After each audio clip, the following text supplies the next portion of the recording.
I introduced you, I'm gonna say this is a friend of mine. That means you're a connected guy. Now, if I said instead, this is a friend of ours, that would mean you a main guy. Capiche? Hello. How are you? How are you? I'm good. So we're a week away? How'd fight camp, training camp, all that stuff go? You excited for our main event? Yeah. Yeah. Man, I heard you guys got a decent main event going on. Yeah, a little bit of a scrap coming at us. Yeah. I'm Hopefully ex not too much. Not if I do it right, hopefully. I've seen your fights in other places we'll get to in a minute, but I'm excited to see you and Chris in our main event. Like I met you, I've called your wife's fights, and that's how I met you. And so now getting to see you fight in front of me, cage side. Oh, I'm so excited for this main event. Dude, it's gonna be fun. I've really liked the Koga event. They've been really like a good promotion to work with, you know. I've been over there coaching with my wife or coaching my wife through there and met Joe and met you guys, you know. Of course I know the big redhead Ed, but you know, I'm happy to be working with you guys this time, kind of from inside the cage, Nice. and yeah, so I'm pretty excited too. And uh, I think I like this matchup. Chris is a tough dude, so it's kind of funny. You get two just gritty guys in there, tough fighters. It's got to be exciting, right? Yep. I know from same thing, big red mean guy Ed, that you cross hmm train with him. Where else do you train at besides ATT? So I do most of my MMA over at American Top Team, but I live about 2 hours, hour and a half, you know, from the gym. So I coach a program out of 10th Planet Springfield. I started a MMA and Muay Thai team, and you know, the way it's worked out, it's actually been such a blessing this time around. Because now my team's been building. I got guys coming in from Colombia. I got guys like pretty much all the strikers in Eugene, Springfield, this side. I've been getting them into my gym to work with me, and I do my jujitsu and jujitsu training down at the 10th Planet Springfield. Do my fitness at Forever Strong, and so I'm kind of just moving with the chessboard and moving around, you know. And looking at your career, it's kind of how it's always gone for you. If they're paying you and they got Yeah, mouthpiece and gloves, you're moving around. Let's go. Let's fight. exactly. Yeah, man. I, I'm a, I hate to say it because I'm only 30, man, but I'm a journeyman in this game. I've been fighting in it since I was 17, and you know, through here, I've trained with hundreds and hundreds and hundreds of people, and you know, and fought in different promotions. Been up and down the West Coast, traveled to East before, you know, and um, just you know, I've put together a lot here too, though, you know, and so that's I think been kind of the blessing with that home is when I started kind of putting my thing together in Eugene, people in the boxing community, people in the Muay Thai community, people in the MMA community will all come into a room to come work with me, you know, and some of it's the team I built myself, some of it's just the other team coming in on the days that we set up from other gyms and just coming to work with me from the community we built, you know. Nice. You said you've been fighting since you were 17. What brought you or led you to fighting? Uh, you know, I started kind of training. I did the original stuff like Taekwondo and all that when I was little. Went into wrestling for middle school and high school. Um by the end of high school, you know, I'd gone through some trouble, started kind of losing some opportunities in wrestling, and but I was just addicted to the mats, man. And uh, somebody took me into an MMA gym, and so me trying to avoid trouble, I would.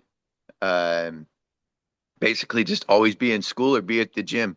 And that was my way of like, well, if I'm always at practice and I'm always in class and I don't have time to get in trouble. And after a little while, you know, it's still my senior year. One of my coaches was like, I got a fight in 2 weeks. You want to take it? And we took it, went out and won. And, you know, I'll say it's a funny thing because I was never like the most popular kid, struggled with like some bullying stuff, you know, like one kind of both ends. I was more, I wouldn't want to say I was like picked on too much. I could always defend myself, had teammates, but like I was never the cool kid. And then all of a sudden, my senior year, I'm the high schooler who just went and beat an adult, and I was the coolest kid in school.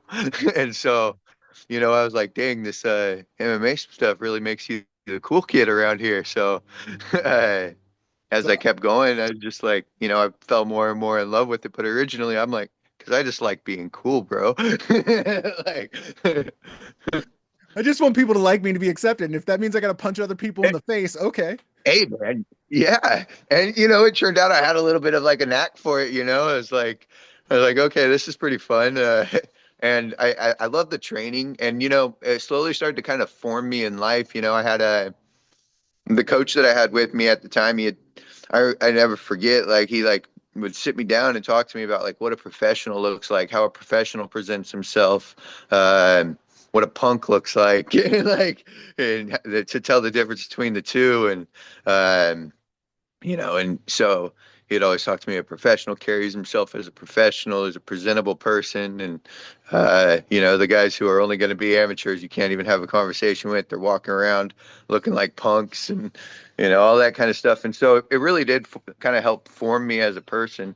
Yeah. So, yeah, the sports just kind of built me. Did you already know what the UFC was before you got into it? And I'm assuming you started watching it more and more as you got into it. Who were the guys you Yeah. were watching or emulating back then, as opposed to who do you like watching now? Yeah.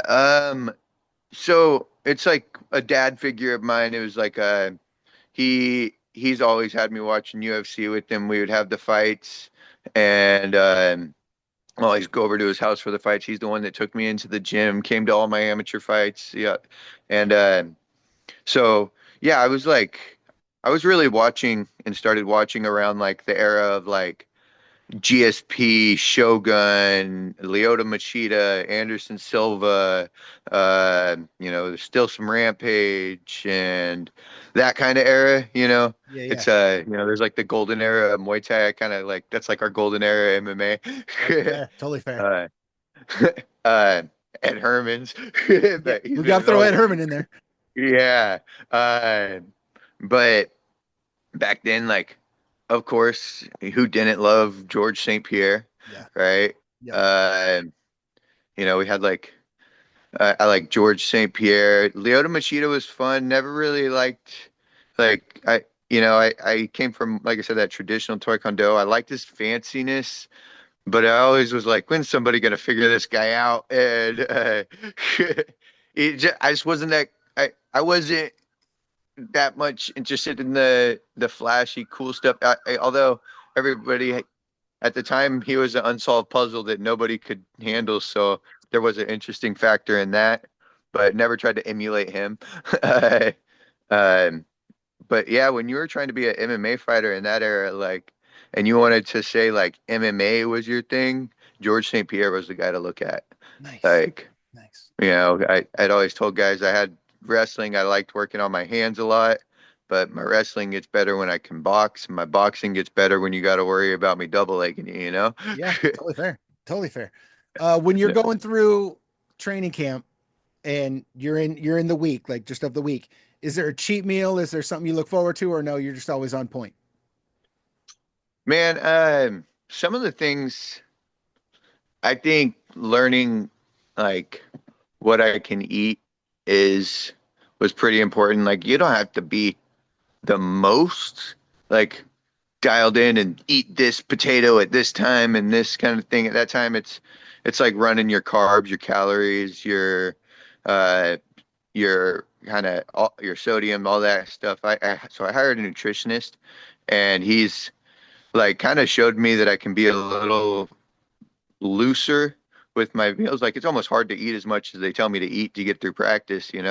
Uh, so I don't get too much cravings. Like I do cut out the bull crap. Like I'm not like eating fast food or ice cream or occasionally I'll have my bowl of ice cream. Actually, don't that's kind of like my cheat is like I'm like, well, I'm still 1,000 calories under what I should have today. A bowl of ice cream should get me there.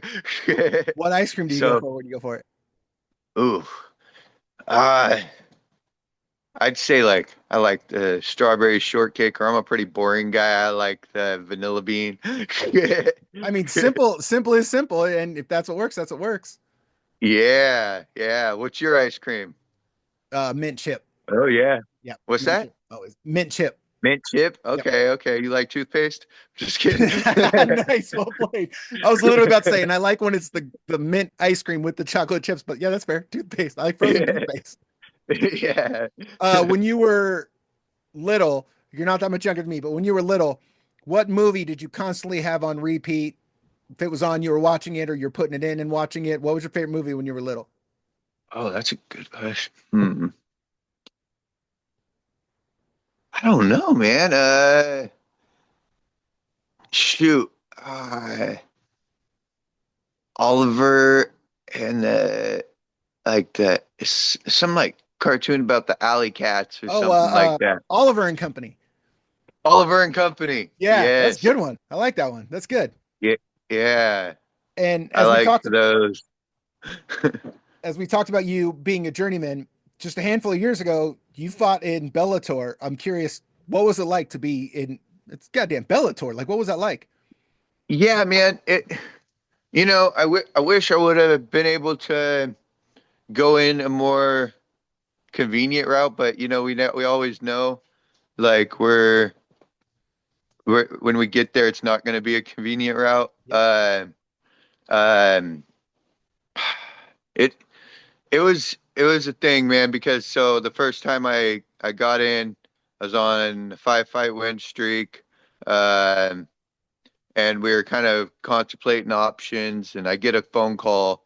I want to say it was like a Monday or a Tuesday of the fight week, and I had seen that Bellator was coming around my area, and I kept saying, I'm like, I think I'm going to be one of the people who gets the call. Like, I'm the number one.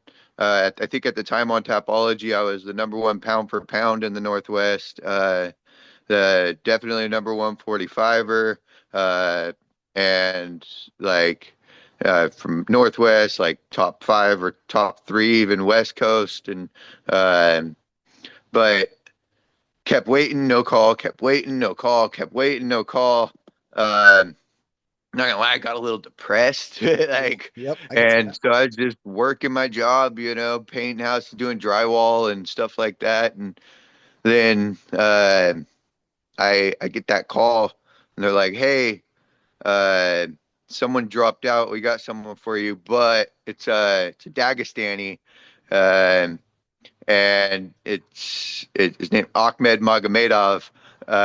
So Magomedov, and and I'm like, but originally it was supposed to be this like they offer like a one fight in and out deal, and we were actually gonna say no, um, and because at the time like we had stuff like the contender series we could go fight for, like work towards, or and didn't want to get in there and go take the risk against somebody and then all of a sudden lose momentum.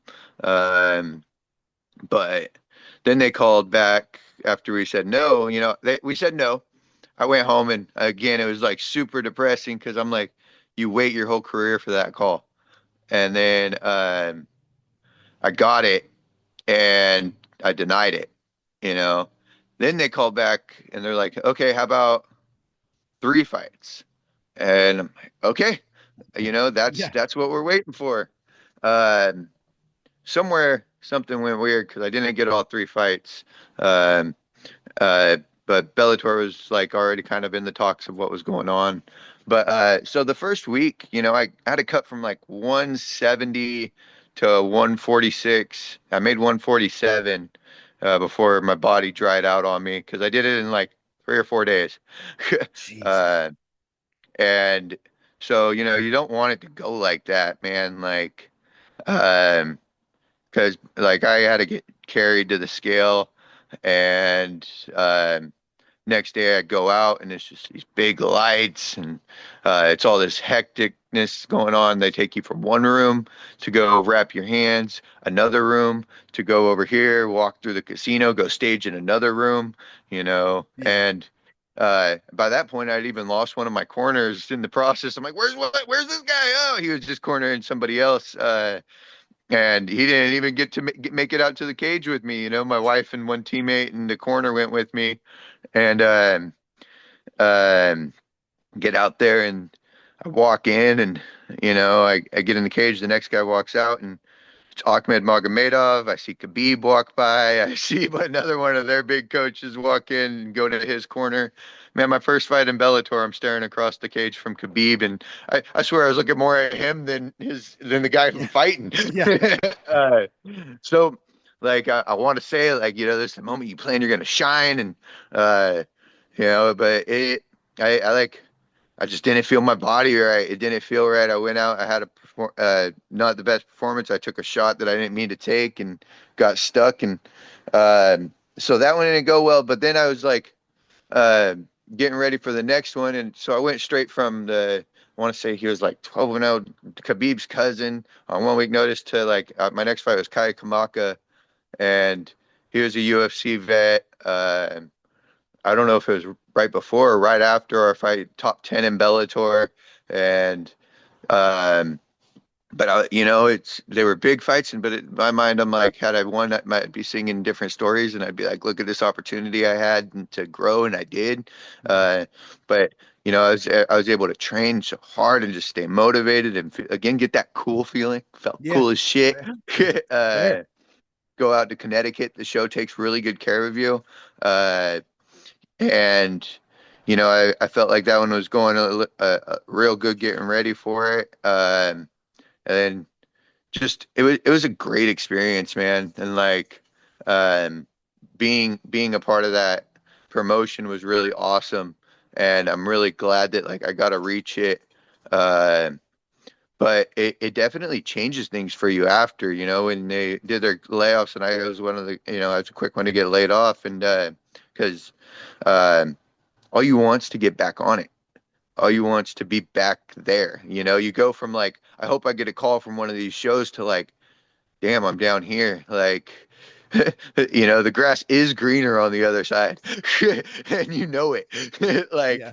uh, and so like, came in, and I that's just that's my drive now, to just try to get back on one of those kind of shows before I'm done, and uh, I don't feel like I'm anywhere near almost done.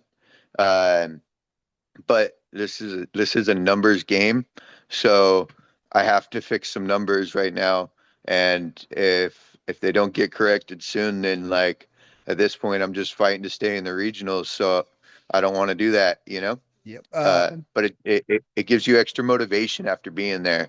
Fix saying numbers game. One of those numbers is going to be our main event against Chris. I don't know if you know him, but I guarantee you've watched film on him. Yeah, What do you see in Chris? Do you like Chris? Do you like him as a fighter? Like, how's this going to go? I do. I don't know much about him other than like, what I've seen. Um, and I could see his growth, and since 2 years ago he fought some guy there, and then compared to the one he did in September or something, um, there's a lot that's still the same with his style, but you could tell he's not charging in right away every time, but he likes to get in and cause some chaos. Um, and when he starts going forward, he doesn't stop going forward. Um, and he'll throw different kind of numbers, but he'll throw numbers. And uh, I've noticed like the last time he was on, like I think Koga, he just kind of started and just kept going and going and going. And that kind of opponent that he had at the time allowed that more.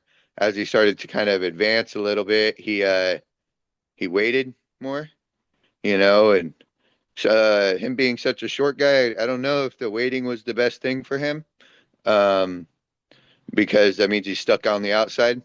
Um, I do think it's going to be an exciting fight. I do know that he's going to come at me with pressure when he comes in. Um, I know he's got good wrestling, at least top pressure. I'm going to get back up and He's really good at striking in the scrambles, um, meaning like, if we're gonna have a break from clinch or we're gonna have a break from standing up, have the guard ready, and one of us is gonna be throwing because I kind of fight with that same style. I've got knockouts on the way up. He's got knockouts on the way up. Like, uh, so I think both of us, shoot, it could be a little Rocky Apollo Creed type thing on the way up. Just don't get Nice. clipped. Uh, but at the same time, like, I think we both got a lot of fights, man. We've both fought a lot of tough fights. Um, I think there's certain areas I'm more technical. I think I got the ability to stay longer and the ability uh, to impose my distance and range, Uh, and I've been fighting for so long, man, that like I I'm ready for those little moments where I know to take a hit and keep moving.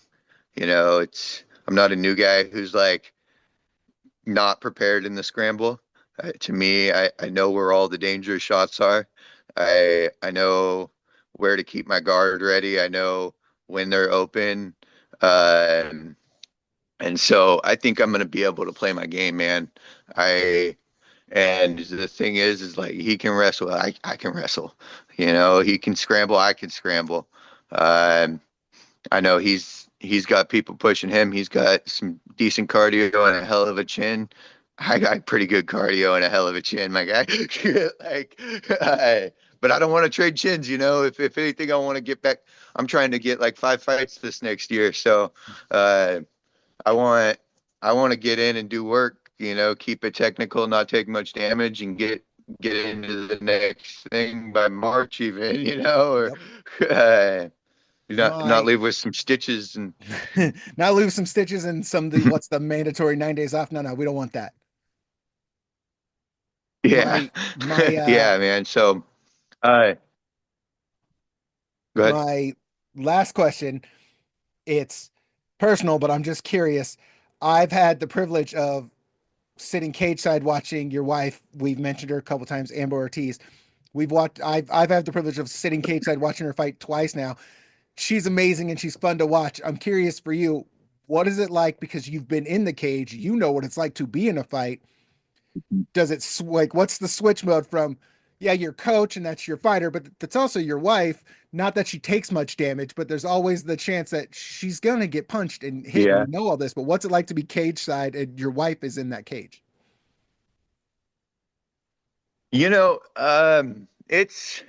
it's different. It is for sure. Like I get more nervous for her fights than I do for my fights. Uh, but it's not even as much like watching her get hit. There's a part of me that's like, I know punches don't do as much damage. You're not made of glass. She's not made of glass, especially. She's a tough one. Uh, but so it's funny, and especially like they're such small girls. I'm not too worried about the punches. I want to see her go out and perform her best. And I know like how much emotion and how much effort she puts into getting ready, and we share that with each other because she's there with me getting ready. I'm there with her getting ready, and so like I'm like, I don't want to see. I'm scared of errors more than anything when I watch her. Is Yeah. like don't and like I don't want to. She's been doing great. And I don't want to see her lose and hurt. And so like the whole time I'm like, come on, get this win, do this thing, do this. Come on. But man, it's a great feeling. I get such a rush from it. I've got the chills just thinking about it. I love seeing her do her thing, and yeah, not too much like nervous she's gonna get hurt. I have so much trust in her and like how her abilities that I don't fear that she's gonna get hurt. I just want her to do her very best when I watch. Yep, that's fair. And also I think a part as a husband, and we always kind of take a second corner up there, is I'm like, how can I correct something without, when you're the husband, sometimes they don't want to hear it. So you're like, okay, I hope you keep me in coach role, not husband role, where I'm like, hey, don't do that. She's like, hey, shut up. Like, I'm like, don't tell me what to do. Like, so I think that I kind of hope that role stays well. She does really well at like listening during the cage, but I have to instruct her in a different way, instruct her as a point of view, where I'm like, hey, so I'm seeing this available if you're not seeing it, rather than, hey, I need you to get this. I need you to do that. I'm like, you can't be as bossy when you're coaching your wife, right? Fair, When you're coaching some of these fighters who come to me like for me to be bossy, almost like, hey, get your shit together. I need you to push the pace. I need you to do this. That they take that very well. But that's not really even my style of coaching too much anyways. I'm more of a slow, like, hey, you're doing well. Let's look at that. Let's do this, and I think that's the way I extra have to coach with her to make sure I keep it more of like, these are my suggestions. What do you think? Kind of walk that line. I don't want you to be mad at me when we get home later, but I noticed. Yeah, exactly. But yeah. All right, man. Well, good luck on Saturday. I'm excited for this main event. I think it's a great matchup for you, and I'm excited to see you and Chris get in the cage and throw down. Awesome, man. Thank you. I'm excited to see you there. I'm gonna go practice, so I'll see you in about 5 days. Yes, sir. I'll see you up there, sir. I'll be more cleaned up. Got to get the rough and gritty. You got to look presentable when you come to the cage. Exactly. You're supposed to look ugly up until you get there, right? Yep. There you go. All right, sir. Thank you. All right, man. Have a great day. You too. Once again, this show is presented by CombatGames MMA.